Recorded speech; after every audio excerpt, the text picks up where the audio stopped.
Is this working? We all have our Verizon moments, so I wanted to make sure that I won't have mine in the middle of the program. I just wanted to welcome you all, and it is, as always, such a pleasure and privilege to be working with Women's Learning Partnership with my good an amazing friend Mahnaz and everyone else. She has this sort of a knack for finding and uniting and getting together amazing women from the world over, and that is what we're doing again. You have to excuse my voice. I'm not trying to imitate Lauren Bacall and speak in a sexy way, being hot. I just have a cold, and I might not be able to be with you for the whole program, but I would do anything for you, even have my voice hoarse.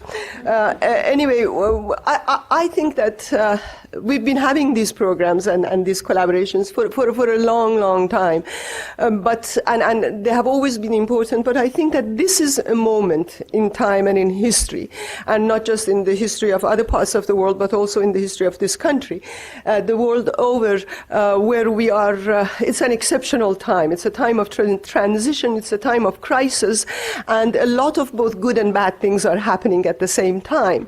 And that is why we need to rearrange and re-question what has been going on in the past in order to be able to understand what is going on in the future.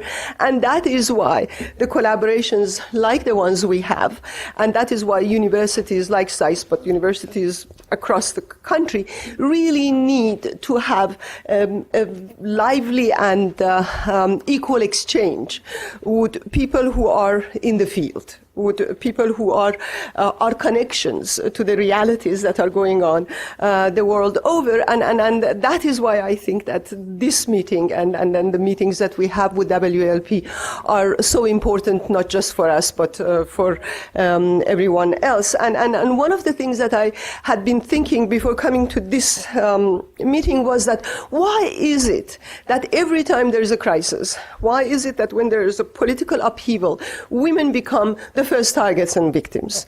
And this doesn't matter which part of the world you live in. It always happens that women are the most, the earliest targets and victims of violence. And this came to me last month. I was introducing Malala Yousafzai for this award she was getting for Amnesty, Art for Amnesty, and I kept thinking, what is it in a young teenager who has no weapons, who's very fragile and frail, who has been doing nothing but just writing about her situation? What is it in her being that makes her so dangerous?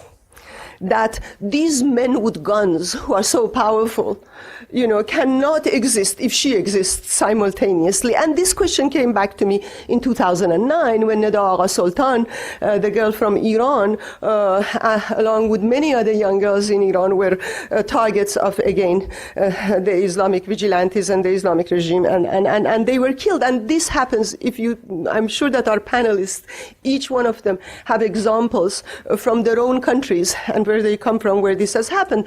Why is it that actually, my friend Mahnaz, I'm sorry I keep doing this to you. You can start rolling your eyes and, pretending that you don't know me. But why is it that someone like her, who has never used a gun or used violence in her life, all of a sudden, when a new regime comes into birth in Iran, the Islamic regime, they begin by targeting women like her, and she goes into the blacklist for warring with God and spreading prostitution? You see, it is not just physical mutilation, but it is mutilation of words, it's mutilation of history. And so this was the question that I kept asking myself. And one of the things that I thought is the argument that the fundamentalists today bring, these repressive regimes bring, and unfortunately in the West, a lot of people also pick up on it. In the academia, they keep bringing this up, that they call this as their culture. That these things happen for a reason, because women in that part of the world are used to that culture. Now the question is, if it is their culture, why is it that you have to kill people in order for them to practice their culture? Women do not need to be jailed and flogged and beheaded and stoned to death and be target of guns. If they believe in what you say, they do believe. So obviously this is not their culture. And that is what I think gets the people who commit the violence, because these women, and the women who will be speaking to you today, and the women that we will see in this film, what they are doing which is dangerous is not because they have guns, it is not because they're using violence. They are doing something far more subversive and far more dangerous, and that is exposing this myth of power.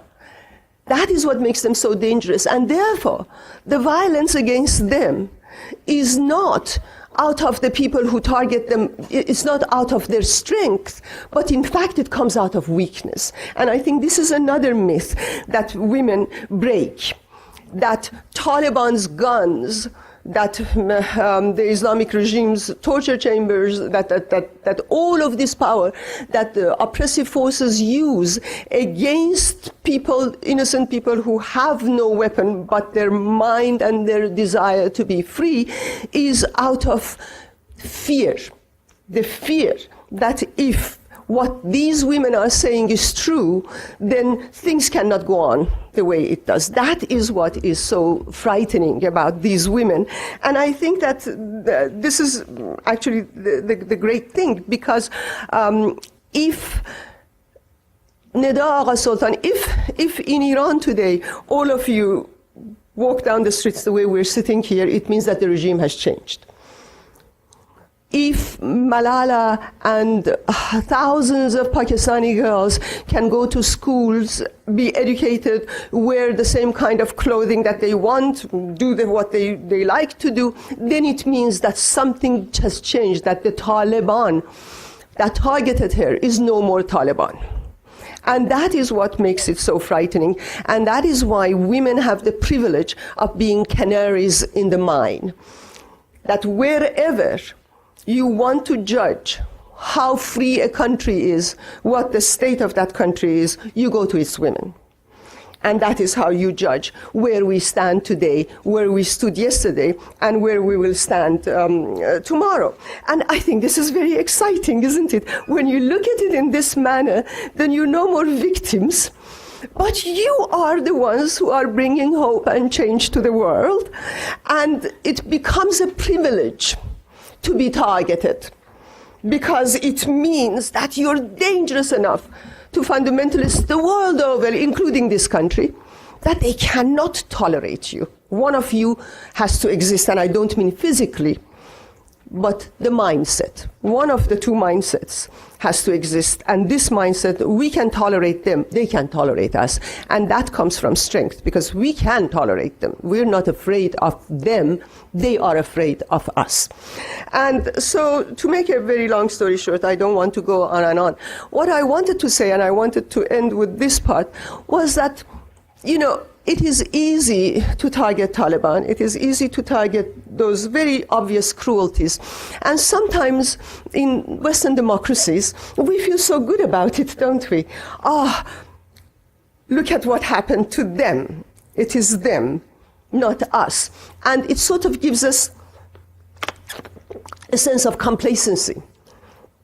And I think what happens when you listen to what is happening here, it shows you that what the women from other parts of the world that are now involved in the struggle, as women in this country had been, as late as 1979, I remember when I was in this country, you know, nobody would have thought that Hillary Clinton would run for president. She was just a crazy feminist, you know.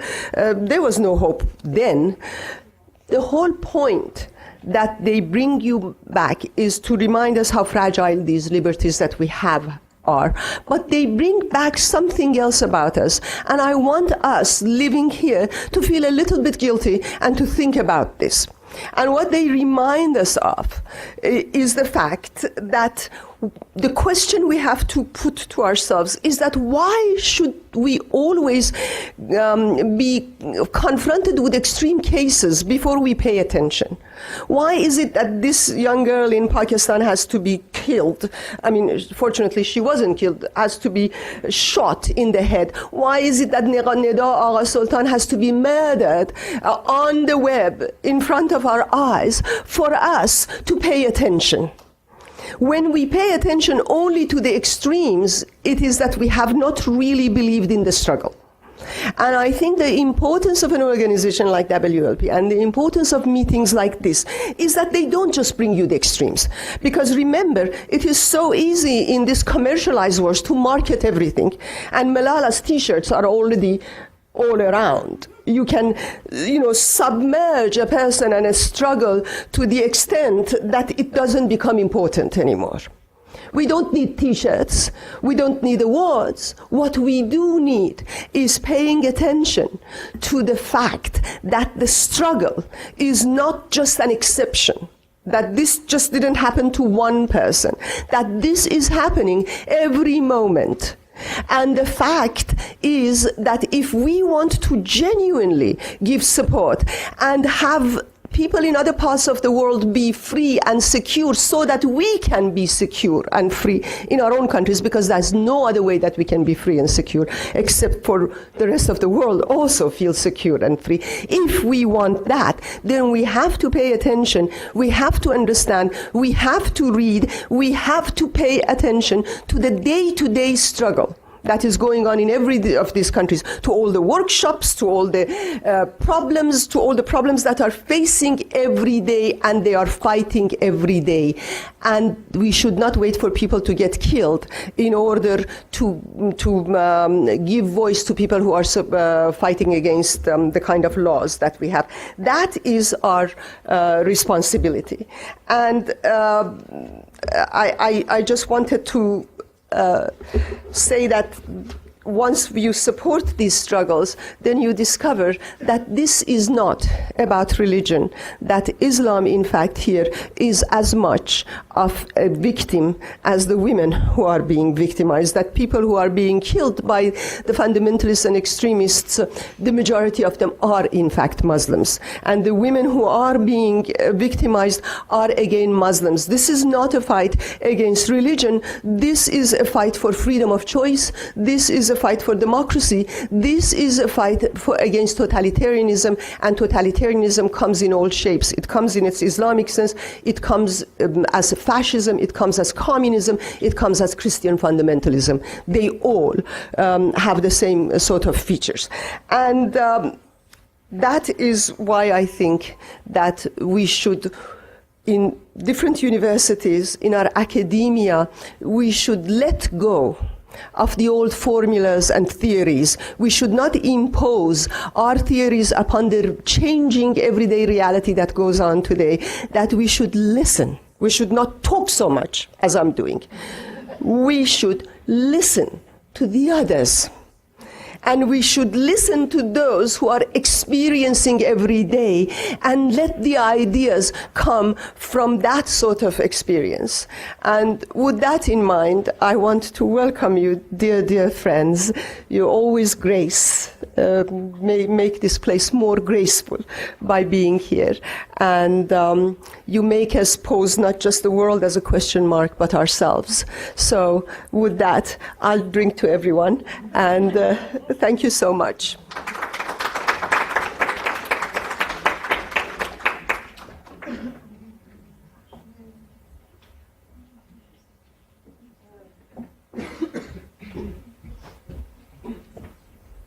Hello. My name is Catherine Harrington. I'm the Senior Program Officer for Advocacy and Communications at Women's Learning Partnership and the co-producer of the film that you're about to see, Because Our Cause is Just. First, I just want to thank Azar and Layla Austin and everyone here at SAIS at the Foreign Policy Institute for all of your help facilitating this event and for partnering with us. We've been having events at Johns Hopkins for years, and they've always been wonderful. And so I thank you very much. And we've shown this film several different times in different cities in the United States. It's been shown in different cities around the world, in Beirut, in Vienna, in Amman, in New Zealand, in Montreal, and a bunch of other places. But I'm especially excited today to be holding this event and showing this film because we also are very fortunate to be holding our annual partners convening. So we in this room have our partners from across the Global South that are inspiring women's rights and democracy and human rights activists that are here with us today. So I'm also very pleased to have you all here with us. Thank you so much for that wonderful introduction, Azar. I couldn't agree with you more, and that women truly are the canary in the minefields, in the mines, in the minefields. Little appropriate Freudian slip there. That's part of the reason why we made the documentary that you're about to see. Many of our partner organizations at the national level are in the Middle East, North Africa region. And so in the wake of the transitions that were taking place, we saw and heard what was going on the ground that was oftentimes a very different story from what some of us were hearing in the media here in the United States and elsewhere, where we saw the incredible backlash against women's rights. And, you know, when you were speaking, it reminded me of a recent conference that I was at in the Washington area that was on democratic transitions. And the gentleman sitting next to me who works on Middle East issues introduced himself, and we work on advancing women's rights and democracy and countering extremism across the partnership. And so when I introduced myself and my affiliation, he said, "Oh, I didn't know we had a gender focus today." And I kind of had to bite my tongue for a second, because the point that we are trying to make in this film, and that you so eloquently just made, is that the intimate link between women's rights, minority rights, and democracy, and countering violent extremism, you can't have any of those things in the absence of each other. So whether you're talking about countering extremism or actually establishing a true democracy that respects human rights, women's rights is not a separate conversation. And so the people, the activists that you see in this film, the scholars, the experts, they make this point in the film, and it was something that we felt needed to get out there as quickly as possible. So we sought to make this film as quickly as possible, oftentimes more quickly than our production team would have liked.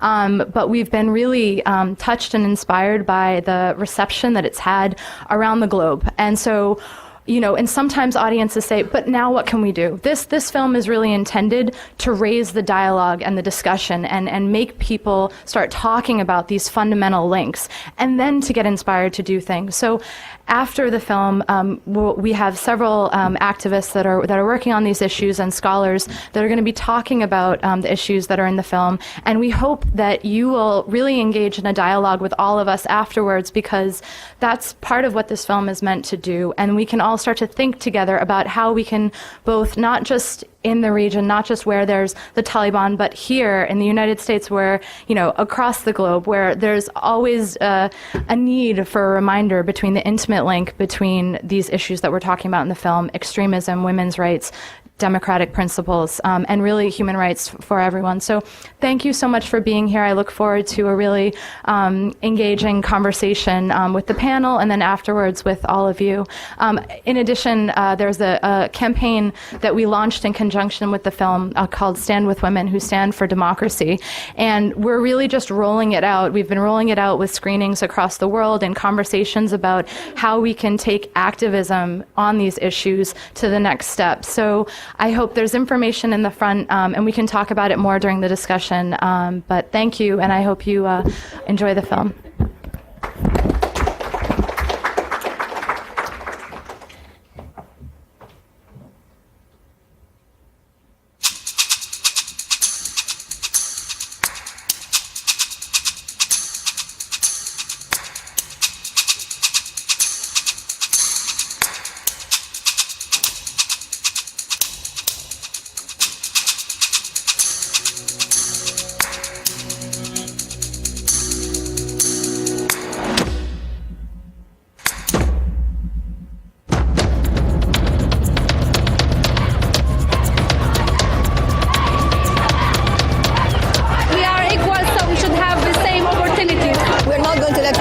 Our rights. We won't be quiet. We won't lie down. It's enough. We want freedom. So we're not going anywhere until our demands are met. In 2011, a revolutionary movement ignited across the Middle East.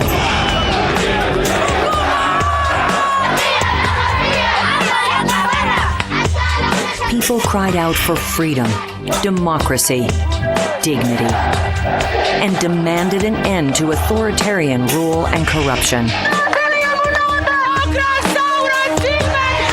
Determination and hope filled the air. We have an opportunity to build on this momentum. I'm 19 years old, okay? And I'm here to fight for my freedom and for my country.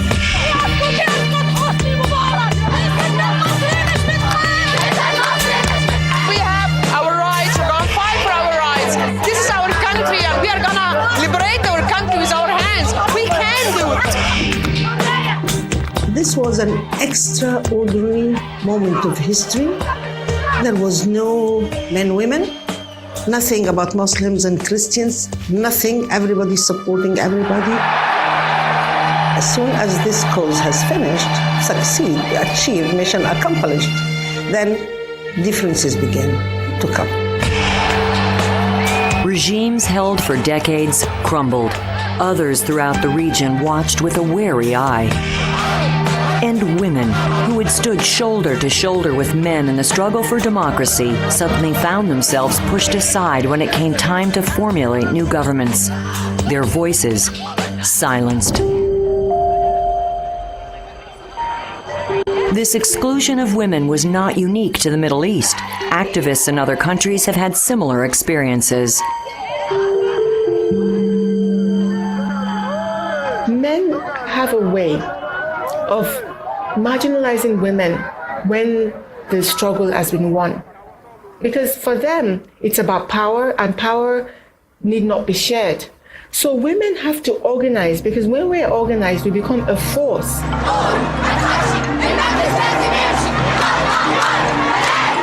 And women need to be clear about this. We need not just fight for democracy. We must fight for women's voices in democracy. A movement of democratization does not necessarily mean a movement that will include women in terms of equality in laws. President Hosni Mubarak has stepped down, bringing his 30-year rule to an end. These so-called revolutionary moments, that are moments of foundation of a new order, are very important in the sense that they offer an avenue of opportunities. They're very dangerous also. I voted in the election, but those who come to power forget about us. We wanted the revolution to produce freedom and dignity, but now we're back to square one. Decades of authoritarian rule stifled the development of democratic forces, leaving little opportunity for political organizing.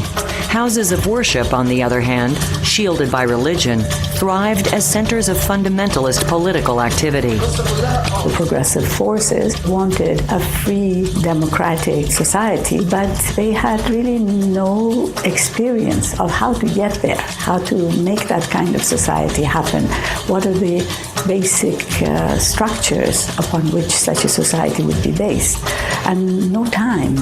You can immediately make people go and drop a vote in a ballot box, but you don't have time enough to form the infrastructure so that that vote is thought out and decisions are made on the basis of the goals clearly stated.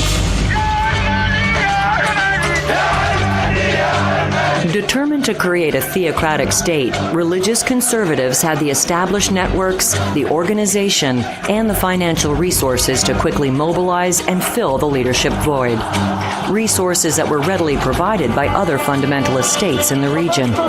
They also had a very simple but important message.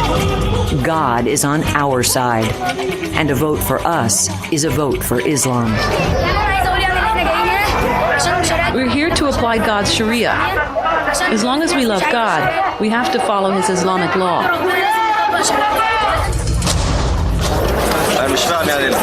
I don't understand those who talk about meaningless philosophy and principles and other nonsense. Our demand is clear. It is to apply Islamic Sharia. With a long history of rigged elections and the rapid emergence of new political parties, people turned to what they knew, what they felt they could trust, their religion, and the Islamists promised solutions to all of their society's problems.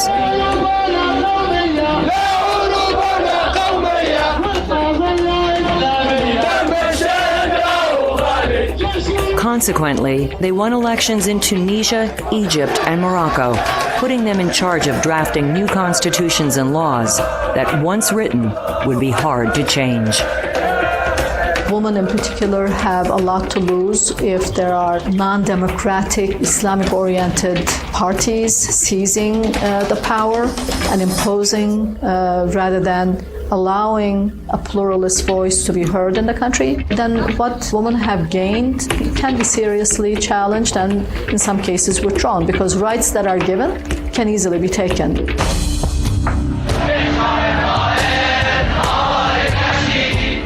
When people are in opposition, what they say and do is completely different when they are in power. When Khomeini, for example, was in exile, he kept saying that the clerics are not after state power, But of course, we all know what happened when he tasted the intoxicating taste of power. And they took control of every aspect of not only the state, but every minute details of people's lives were dictated by the Islamists. The power of fundamentalist conservative forces has always been pushing back the rights of women. The women belong to the private space and men to the public space. They concentrate on complementarity, which means women are complements of the men, but not full independent human beings on their own. So they resent and reject anything that brings women to a position of equality. In the countries in transition, I think the role of women is a test. Because if you cannot see full equality for women, you may be sure that you can't see full equality for any minority.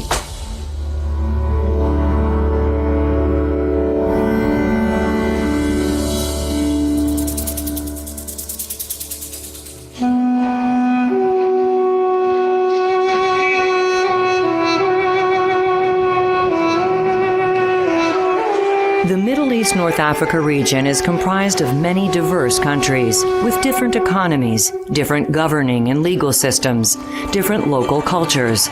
But in nearly all of them, women do not have the same rights as men, either socially or legally. Historically, this was true across the globe. In Europe, women did not have the right to vote until the early to mid-1900s. In the United States, it wasn't until 1920. While many regions have made notable progress towards equal rights since then, most of the Middle East North Africa region has not.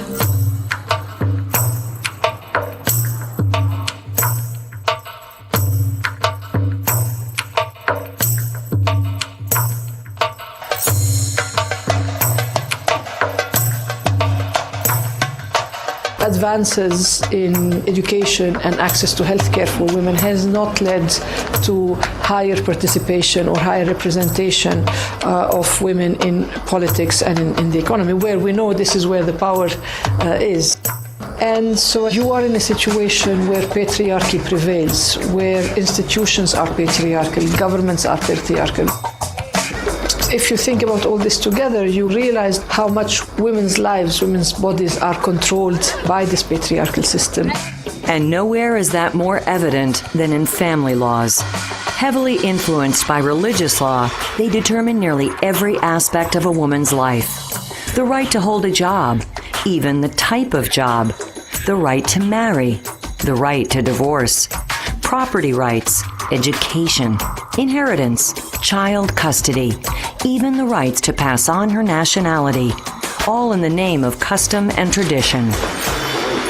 Islamist-inspired governments don't seem to have any trouble with laws changing as you become more modern and engage in an industrial and globalized world. So they change commercial laws, they change economic laws, they change laws regarding politics, but when it comes to women, suddenly it is only Sharia law that you have to follow, and Sharia law as interpreted by a certain very elite group of clerics. Contrary to the revolutionary calls for freedom and democracy, fundamentalists have been pushing to enshrine Sharia law into their new constitutions, further advancing the trend of using religion as a source of legislation rather than principles of equality and human rights.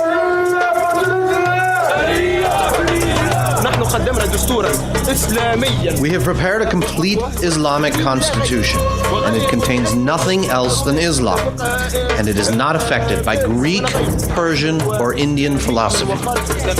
This not only threatens women, it also affects minorities and leaves legal interpretations to a small group of religious leaders. We have made many gains in the past era. We hope they won't be taken away from us, like the right to divorce. For many years, women suffered in courts. Why do they want to strip us of that right? Intent on turning back the clock, religious fundamentalists not only want to take away a woman's right to divorce, they're calling to reinstate practices like polygamy and female genital mutilation, practices that bring significant danger and harm to women. The rule that limited the number of wives to one is against Sharia law and it should be banned.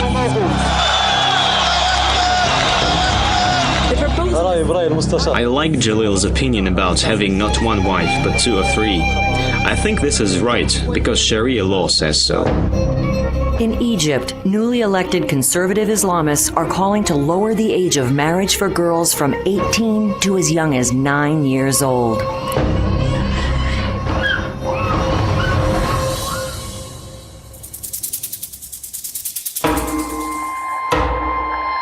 Violence against women is very much linked to women's overall status in society. So it's not just the harm done, which the governments are very happy to accept as harm done because they can be benevolent and find ways of preventing, protecting women from violence. But the challenge is to insist that it's not only a matter of harm done, but women's subordinated position is what is at stake here. So unless the patriarchal structures are challenged, women will always be a target of indiscreet forms of violence. We are stripped of our dignity when we use public transportation.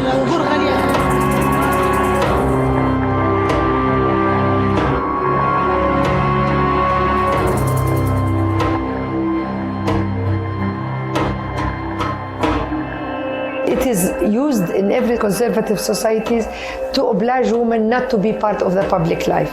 Because if you are part of the public life, that means men can sexually harass you.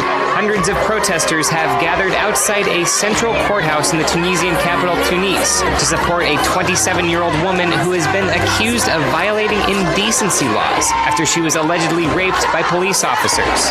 The case has highlighted fears that the traditionally secular country could be falling under the influence of Islamist fundamentalists.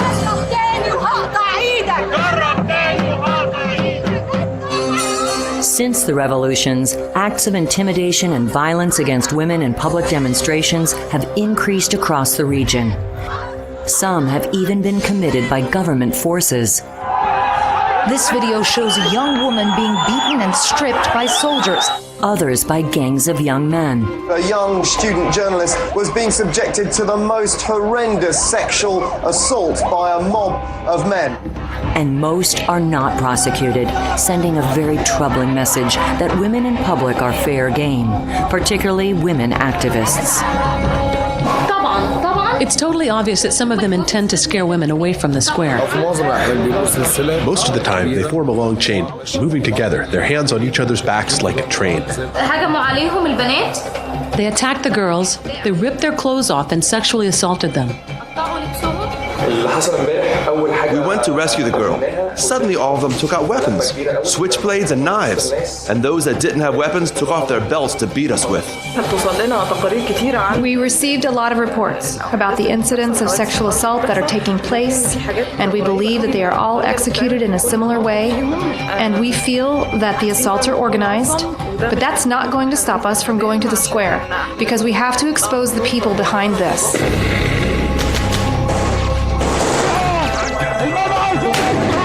In societies like Libya, for example, and Syria now, women are raped, women are really victims not only because they are citizens in a country that is facing a conflict, but also because they are women in this society.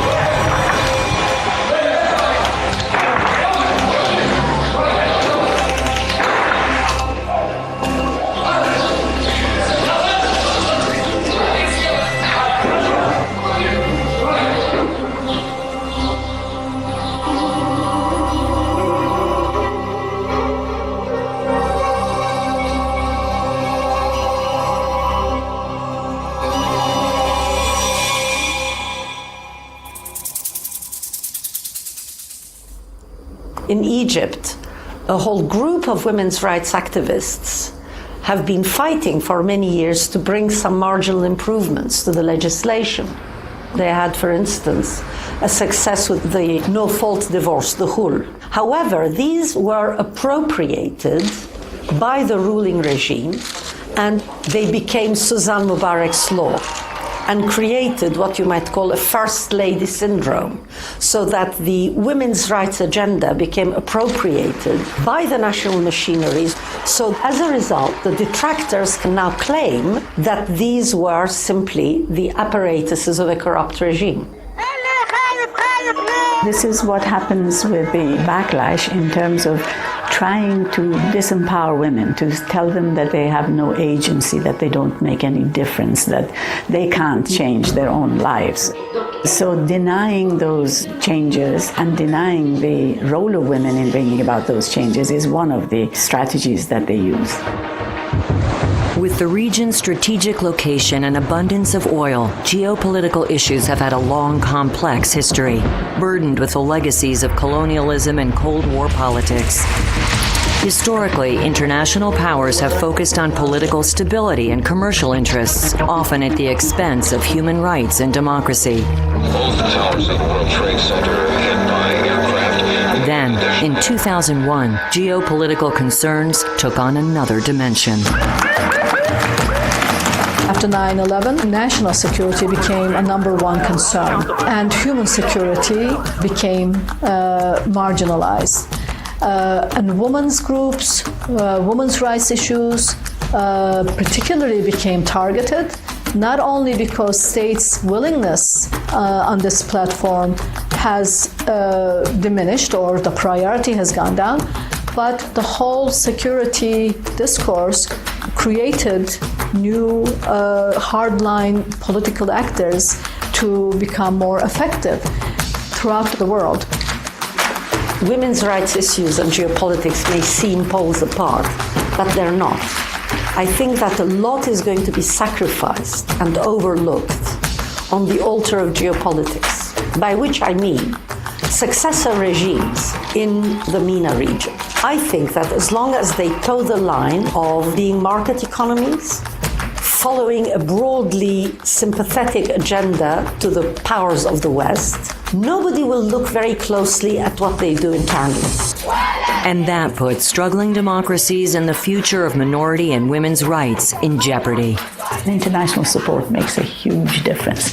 If people around the world understand what is at stake, that women's role is completely interconnected with the possibilities of living in a modern and democratic society and a developed society with economic well-being, and that this kind of society is indispensable to peace and safety for everyone across the world.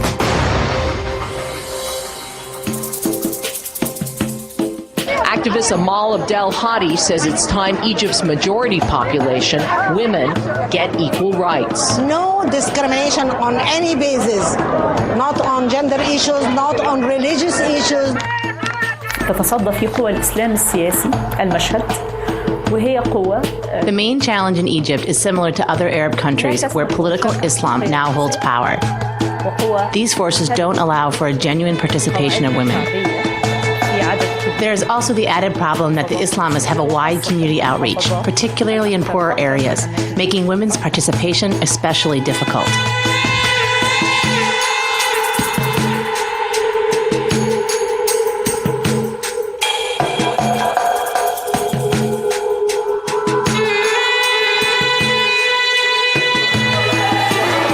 Tunisia, fundamentalists tried to include the concept of complementarity in their new constitution to legally define a woman's role in society. Activists, however, organized and defeated that measure. But in Egypt, women were blocked from the Constitutional Committee altogether in a power grab by Islamist parties. The way that the country has been ruled so far did not really allow for strong participation or inclusion of women in decision making. We thought that with a new democratic Egypt, this would be over.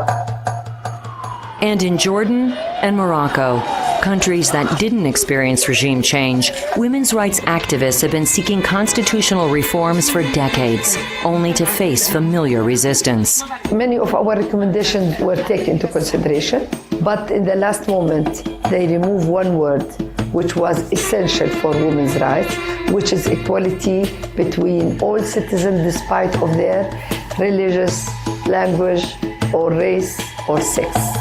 they remove the word sex.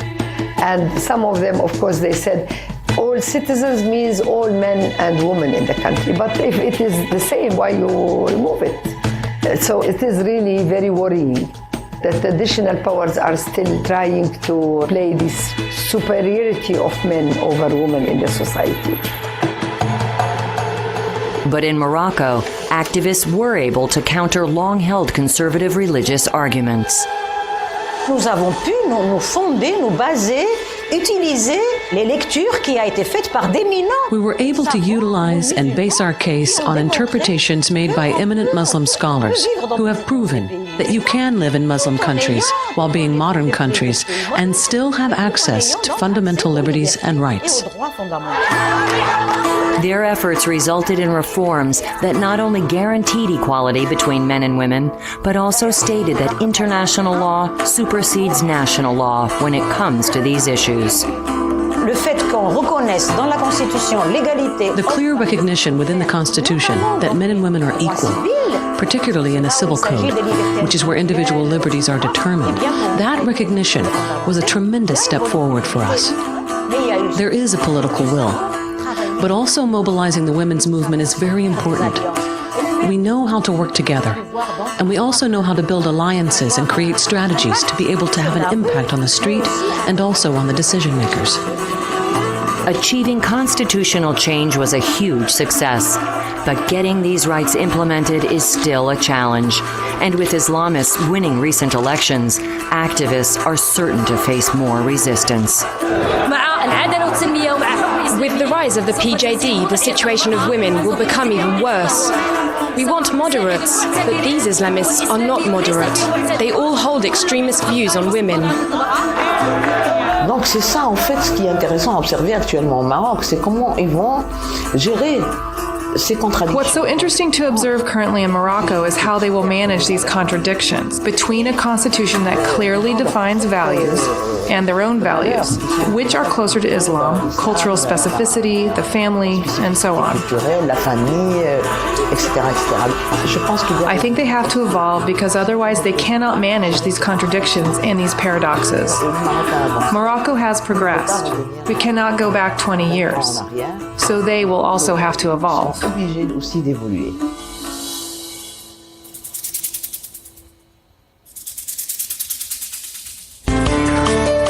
RSS chief Mohan Bhagwat has gone a step further. In a speech in Indore, he said that women must restrict themselves to household work. And in Madhya Pradesh, a BJP minister, Kailash Vijay Varghya, said, rape is punishment for women who cross the limits of decency. This shy 8-year-old girl has become the face of a national battle against extremist ultra-Orthodox Jews. Israel is outraged by the story of Naama Margolis, a second-grade student who fears walking to her religious girls' school because of ultra-Orthodox radicals who have cursed and spat upon her for dressing in a fashion they consider immodest. The political field has changed because now there is a much stronger presence of religious radicalism.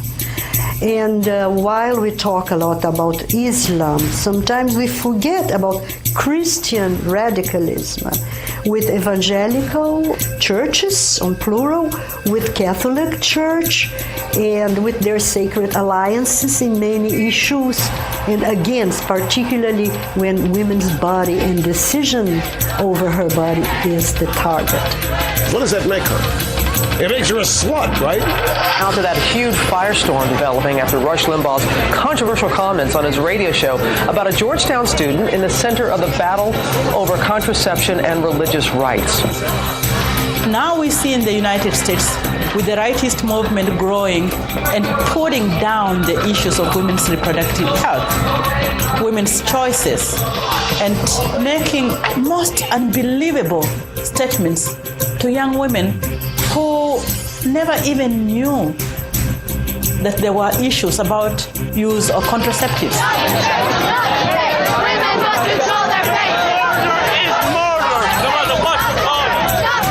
They believed that that was a right that women had received and they would retain it forever. So we must have a place of defending what we have achieved. the structures of power, the way women have been treated, the way women have been positioned is really very similar in spite of the differences in style and in implementation. And the only way that we can change that situation is by solidarity across borders, across religions, across cultures. Where is the women's voice to define a different understanding of religion? Now is the time.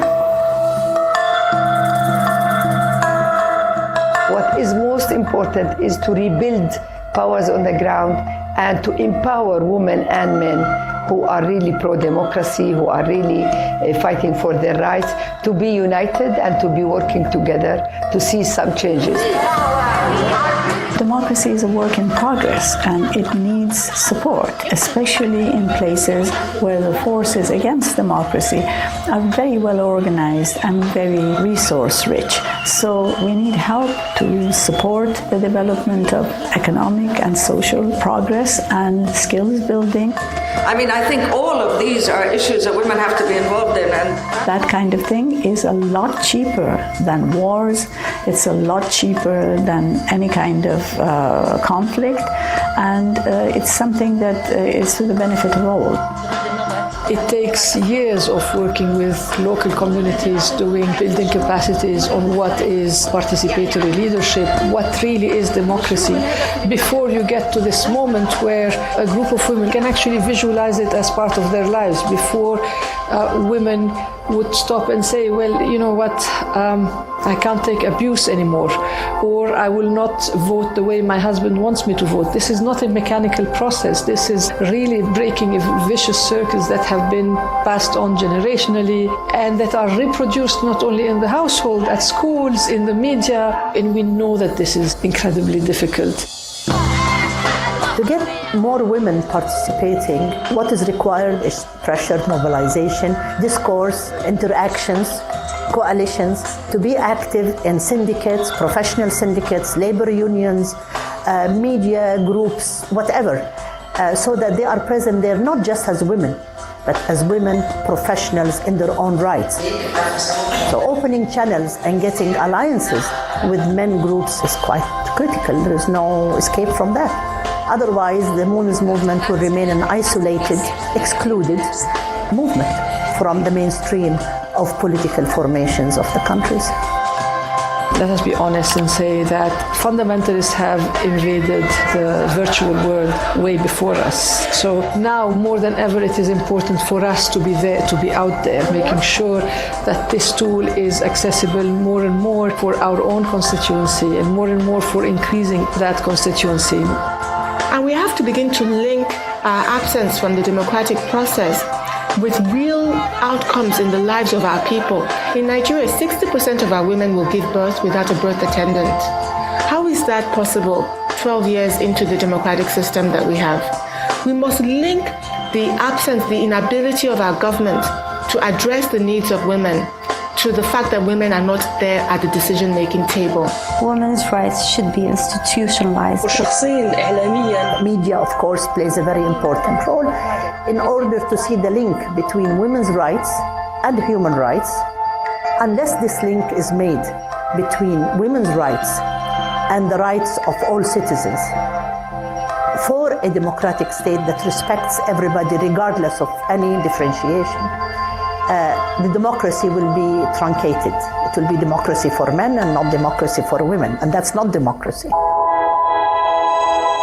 Look at what has happened to the opposition movement in Iran.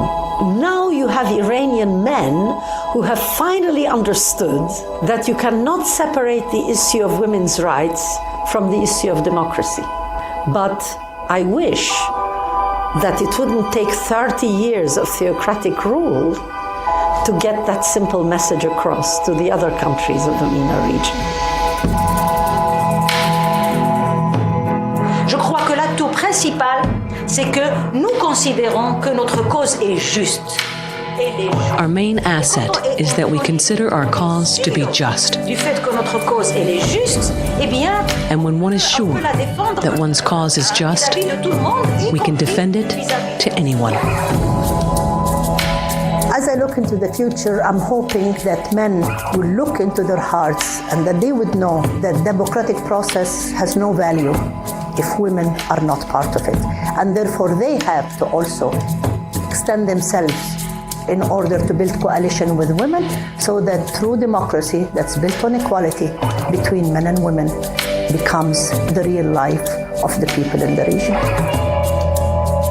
My greatest hope actually is no discrimination of any kind, because it dehumanizes people, and that every Egyptian feel an equal, useful, productive, powerful human being.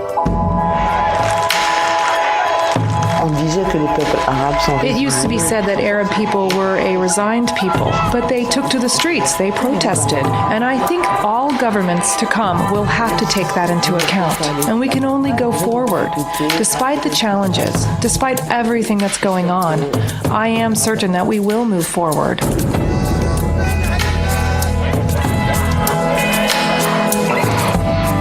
We're showing the children that they have a voice, they can be heard. Because a lot of them were always brought up as, no, you can't talk, no, we're scared, no, he's gonna come after you. Now we're pushing them to have a voice and say what they think and say how they feel. My greatest hope is with a new generation, because I think we now have a new generation that has been raised with expectations of having choice and having dignity. We will not be silenced and we will not be kept away. It's amazing what we're seeing here, because we never thought women would actually go out in Libya. Almost all of these women here are protesting for the very first time in their lives. We have seen them on television screens, on the internet. We have heard their voices, and they do not want to be ruled in the manner of their parents' generation. We want to take this country into the future. We're not going to go back. Even if the men decide to give up, the women will continue with the revolution. We know our cause is just. We are committed. We are inspired. We will fight. And we will get our rights.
Okay.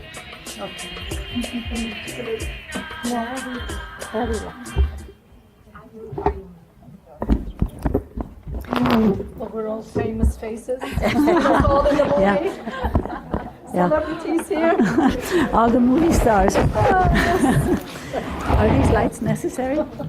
We need the lights, Abdul? We can, No? I can turn them down. That would be good.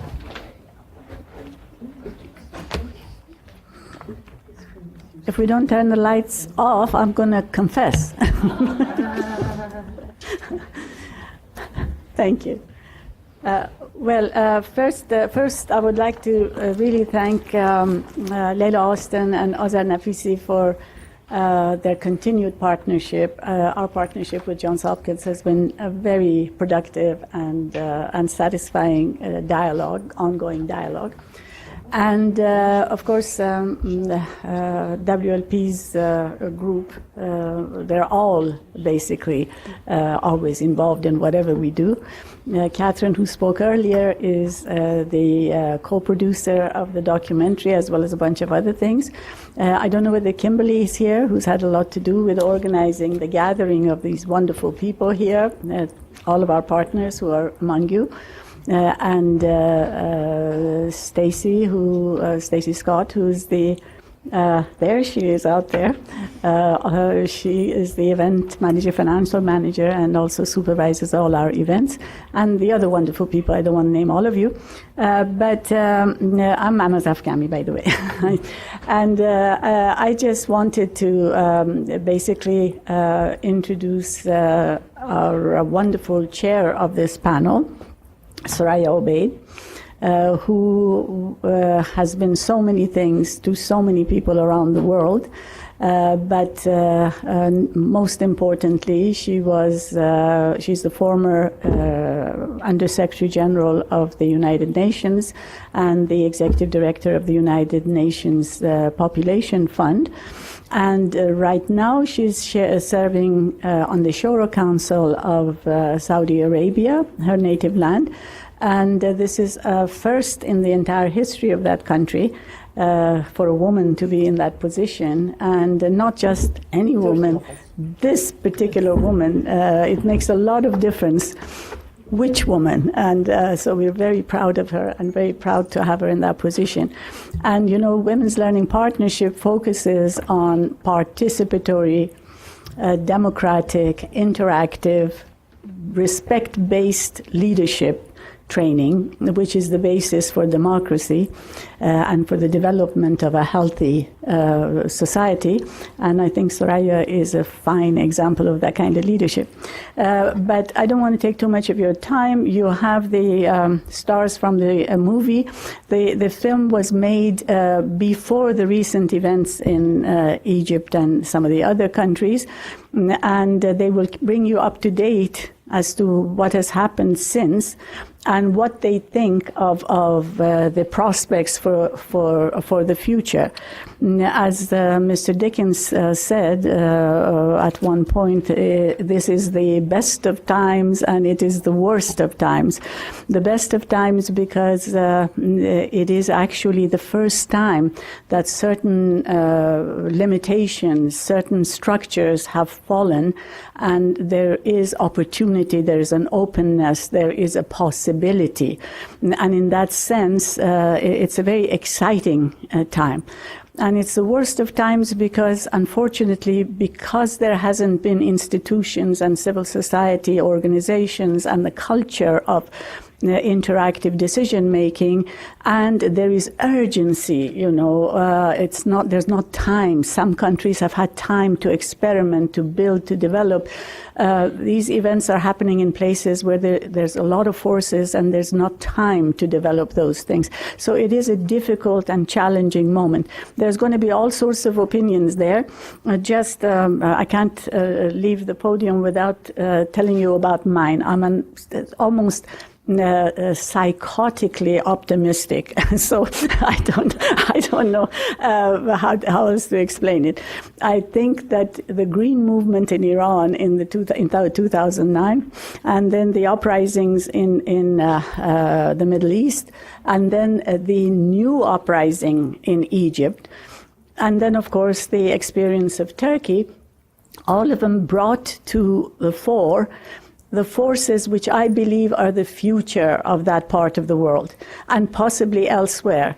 They're the young people who are educated, who are connected, and you know, in the Middle East, North Africa, many of the women are the majority of the university educated people, 60% in many of the countries, including Iran.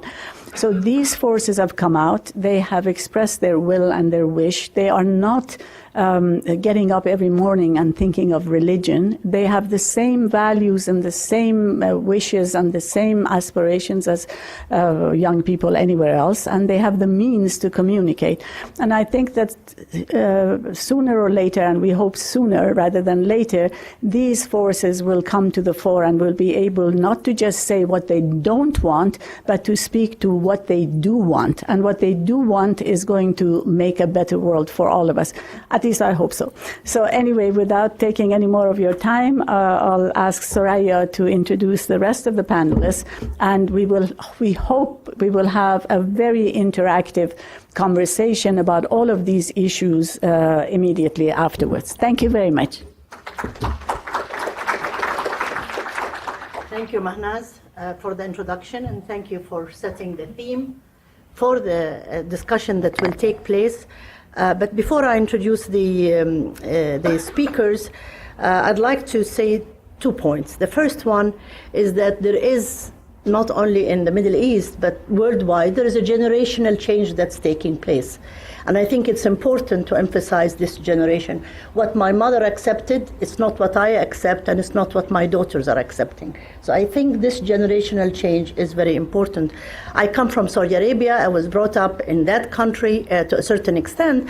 But I remember my father sent me away to school when I was 7. And later in life, when I asked him, why did you send me away to Egypt at the age of 7 to go to school away from my family? And he told me, so I don't want you to be dependent on your husband as your mother is dependent on me. I want you to make your own decisions about your own life. And I think this change is a very important, the intergenerational change is quite important.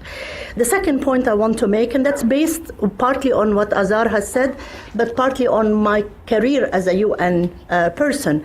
As we see in the whole idea of the Western conscious, the feelings for the women of the developing countries who are suffering. Yet at the same time, the issue of women is used as an objective of war. Iraq was attacked by, or was occupied by the US. Part of the thing is to liberate the women of Iraq. The women of Iraq were not liberated. Neither is the country liberated. Afghanistan is the same, and so on. So the issue of the freedom of women should never be used as an excuse for war. There are 2 separate issues. If you want to invade, you invade because there is oil or whatever, but not to liberate women. It's a quite a different issue. So I think the consciousness of the West has to also think of the women who are being bombarded and killed by drones right now. It's not just that Malalai is an example. There are many Malalais in the world, but there are much more who are being killed by drones for women and children. So I think this formula, the conscious of the West, has to also be conscious of the other women who are dying for, and then you can, if you open the Pandora's box of Palestine, then you know the tragedy of women in war there. I will stop here but I thought I wanted to react to that. I'm very passionate about this issue because I have lived through many wars. And I know, and if you haven't lived through wars, you don't know what wars mean. We will begin. There are four speakers. It's going to be a story. Each one will add to the story some similarities, some differences. We will start by Egypt, because it is a very special case. Then we go to Morocco, because change there has taken a different form. Then we will go to Lebanon, where always wars are fought on its land, and it has nothing to do with the issues there, but it is impacted by neighboring wars. And then we come to Turkey, but with Turkey also we're going to hear more of a global issue discussion. So we start with Dr. Inas Shafii from Egypt, and she's the executive director of the Forum for Women in Development. And basically, they work on exchanging gender and development research, analysis and training, and capacity building. So she's very much in the Arab world, so she's very much a hub for knowledge of gender and issues of women in the region, but she will be speaking about the experience of change in Egypt. Inas. 10 minutes, and I'm going to get out my watch. No. It's going to be 10 minutes. It's right up there. Okay, well, it's up there. So we allow lots of discussion and dialogue. Okay. Thank you, Thoraya. And I would like to thank WLP International, and also would like to thank you all for attending this event. I would like to start with historical background about what was happening in Egypt. 2.5 years have passed since the breakout of the first wave of the Egyptian revolution, which was preceded by years of party, trade union, and people mobility under the leadership of young people, both gender. People mobility was initiated back in 2005, demanding the change. Ever since, the Egyptian mass united together to achieve change, and the period between first wave of revolution and the second wave, which was in June 2013, has been a lot to the Egyptian people. The first transitional period, led by the Supreme Council of Armed Forces in Egypt, SCAF, witnessed an increase in the religious stream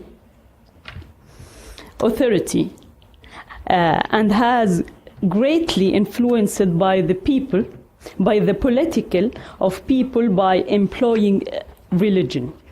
The extremist religion people have used to influence people to vote for the Islamist as a choice of halal or right versus forbidden or haram. Also, I would like to mention that this phase witnessed a lot of military trial of victims, and extreme violence was used against people, especially women.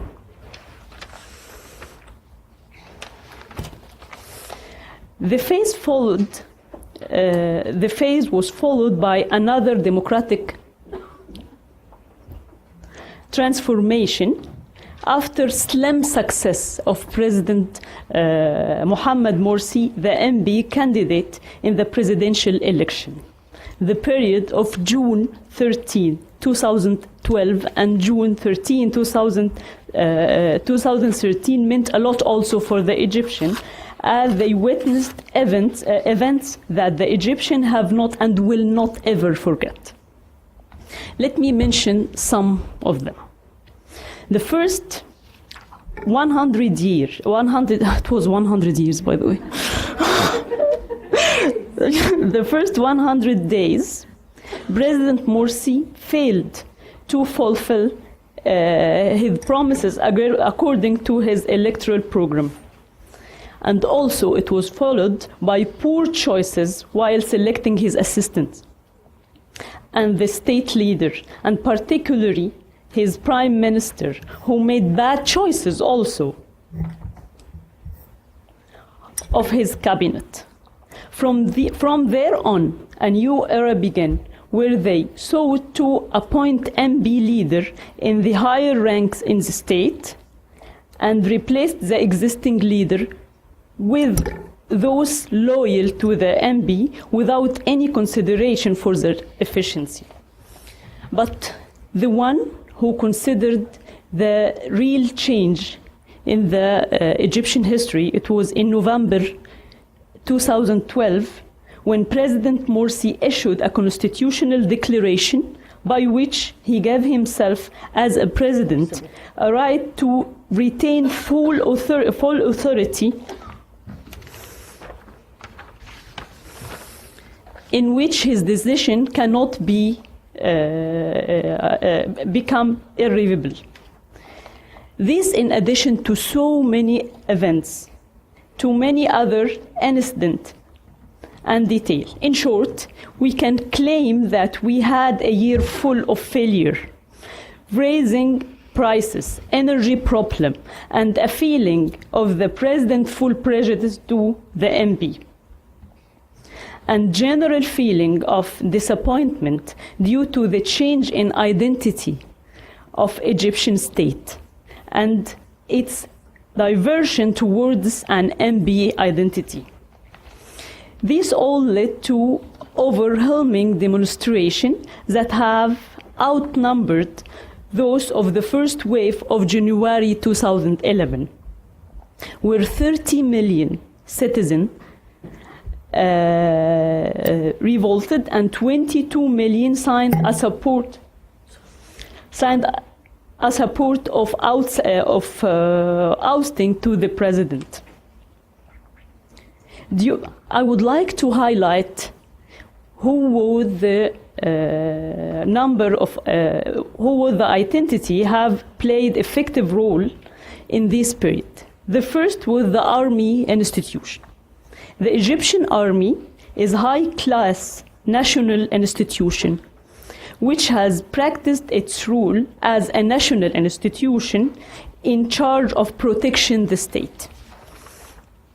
It is true that SCAF has made the wrong choices during the transitional period following the January Revolution and has poorly managed the state. However, the Egyptian army has responded to the challenge, responded to the calls of Egyptian people and did not let them down. Had it been for the Egyptian army support, Mubarak regime could not have been ousted in 2011, nor could Morsi regime in 2013. Also, I would like to highlight the role of the National Salvation Front, which was formed on November 2012 after the Constitution declaration by Dr. Morsi. The front is formed from 35 political parties and movements, and all belonging to both liberal and left-wing ideologies. The grassroots and youth movements played such a very important role in this period. And I would like to highlight the role of rebel or tamarrud, which considered one of the most renewed youth movement, as it succeeded in collecting millions of signatures to withdraw Dr. Morsi, and has successfully called for and organized the June 30 demonstration.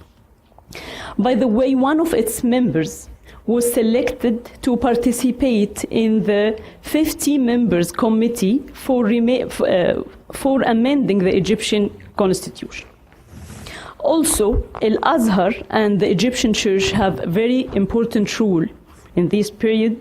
Of course, the civil society organizations also was highly recognized in this.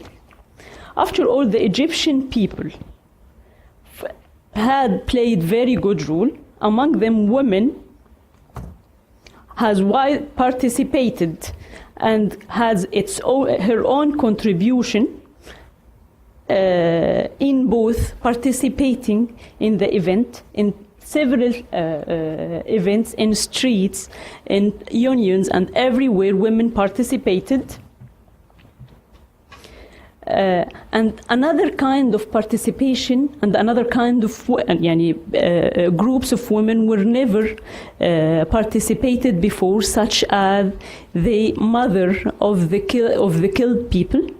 They participated very highly and has various demonstrations.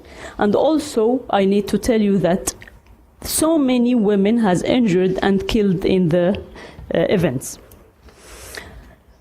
For the tools of democratic transition, we have the social media,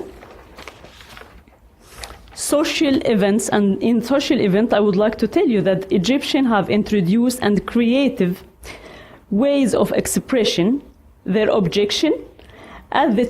For example, at the time President Morsi declared a curfew in Canal City, people starting organizing football championship that started with the curfew house. Also, Egyptians used very cleverly the fun and jokes all the time. They have signature campaigns, also literature, art, music, and revolutionary thing. Very good. the most important achievements till now. First, the fall of the envy came as a result of the second wave of the revolution, which brought people to realize that policies and religion don't mix. The successful implementation of the roadmap, which was